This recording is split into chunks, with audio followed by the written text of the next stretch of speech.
Hey everybody, welcome back to another action-packed, exciting episode of Scotty's Record Shop. Before we get to the subject at hand, I want to say hello and welcome to our new subscribers. Got a couple of new subscribers since the last video. And like I always say, I do. Very grateful for each and every one of you that tunes in to these silly little rants that I do. Okay, so albums you should know about, episode number 8. If you want to know about the other 7 that you should know about, just look over the last month or so. I gotta take and start getting a little more professional, I guess, or whatever, maybe, for the lack of a better word, and maybe start doing playlists so people can see. Click here and you'll see all the episodes of this or that. Hopefully, maybe I'll get to that. But for now, we're gonna deal with an album that you should know about. We're up to number 8. And this is a group that is known primarily as and I hate this term, yacht rock band. And they are really, there's songs of theirs that fit into that, especially their hits. But they are far more than a yacht rock band. Anybody that's dove into this band's music beyond their half dozen or so hit singles knows that there's far more underneath the surface. The group I'm talking about is a group called Seals and Crofts, 70s group primarily. And the album we're going to talk about is their 4th album, called Summer Breeze. Make sure I'm holding this up right. Yes, I am. This is an older, beat up copy that I've had forever. Paid 99 cents for this back probably probably close to 40 years ago now, back when I was living down in the Boston area. And there was a great record shop down there called Nuggets. I think they're probably still there. I have not been there in probably 30 years. That might be a road trip someday. But this is, it's funny, I've had this thing for years, and I just noticed as I was looking at this that it's a club copy. RCA, I don't know if you can see that, but it's a club, RCA club. I never noticed that. I just assumed that it was an original, and it is theoretically an original pressing. As you can see, it's on the very nice green Warner Brothers label. It's a wonderful sounding pressing. Okay, so Seals and Crofts has a long, interesting history. I'm not going to get into them in other groups that they were in prior to this. Something that happened to them in the mid 60s, these two gentlemen, was they entered into a religious group, a religious faith called the Baha'is. A very interesting group of people, some really interesting beliefs, and I mean that, I don't mean that in a slighty kind of way at all. They're a very interesting group. A lot of their beliefs and stuff end up in their music. It's preachy, but it's not preachy.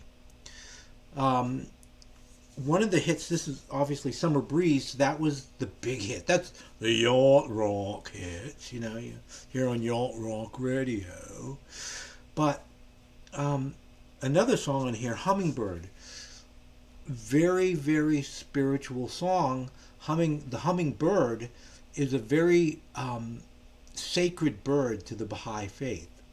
Like a dove is very significant to the Christian faith, kind of like that. You know what I'm saying? So, yes, this stuff is mellow, but the influence of music that these guys incorporate into their music is amazing. You've got folk, you've got country, you've got bluegrass, you've got Eastern music influences. you've got some rock in here. There's a song on here, the last song on the album, called Yellow Dirt. Kind of rocks out at the end. It rocks out for these guys. Certainly not a Led Zeppelin rocking out, but for these guys, it's rocking out. Um, East of Ginger Trees is this beautiful Eastern sounding song. There's even a touch of, dare I say, progressive music on here. Uh, First side of this tends to be more adventurous. It has the two big hits. It has Summer Breeze and Hummingbird, but and East of Ginger Trees is on here. But there are some other things on here as well that are just tend to be a little more adventurous. Side two tends to be more folky and mellow. Not that that's bad, but a very, very interesting, I think, criminally underrated group. They used wonderful, wonderful musicians. Jeff Porcaro, I don't think he was on this album. He was on the next album, um, Diamond Girl. As a matter of fact, I think that the majority of Toto ended up working on some of their mid 70s albums, like Unborn Child. That album got them in trouble. Um, a little bit. You gotta look that up sometimes. It's a great song and a very good album. I picked this album out of all of their albums, even though it's not my favorite. I love this album. I picked this one because I think it was a really great representation of maybe that. Yeah, there's a couple songs on here that you probably know, but this is a great representation of what they could do and what they did, and why I feel that they are very underrated. I really do. I think these guys are a great group. Now, um, this is available still on CD, Amazon, things like that. Something that's going to be coming up very soon, I am very excited about because some of their music has been out of print for quite some time. I think it was One Way, or no, it wasn't One Way. I'm trying to think of the label.